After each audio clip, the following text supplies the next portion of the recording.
खडसे नणंद भाऊजाईंमध्येच चांगलीच जुंपली आहे। कोणाला पक्षात घ्यावं एवढे अधिकार रक्षा खडसेंना नाहीत असं आता रोहिणी खडसे म्हणतायत। मी राष्ट्रवादी शरदचंद्र पवार गटातच किंवा पक्षातच राहणार असं खडसेंचं रोहिणी खडसेंचं म्हणणं आहे। मला राष्ट्रवादीत जाण्याचा इंटरेस्ट नाही असं यावर रक्षा खडसे म्हणतायत। भाजपची कार्यकर्ता म्हणून मी सक्षम आहे असं देखील रक्षा खडसे यांचा रोहिणी खडसेंच्या टीकेला प्रत्युत्तर आहे।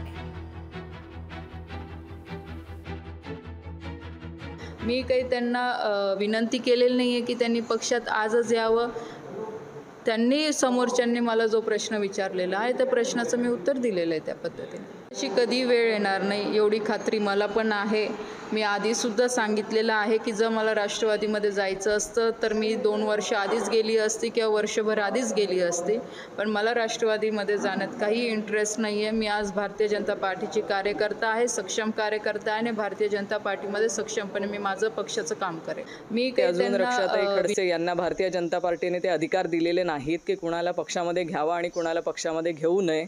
हा पक्षामध्ये घेण्याचा निर्णय हा वरिष्ठ पातळीवरती होत असतो त्यांच्या पक्षामध्ये। पण तरी मला एवढंच म्हणायचं आहे की मी आज राष्ट्रवादी काँग्रेस पक्षाची प्रदेशाध्यक्ष म्हणून काम करते आहे आणि आदरणीय शरदचंद्रजी पवार साहेबांच्या नेतृत्वात काम करते आणि मी याच पक्षामध्ये राहणार आहे आणि भविष्यात देखील याच पक्षामध्ये राहून माझं मुक्ताईनगर विधानसभेमध्ये उमेदवारी मी करणार आहे।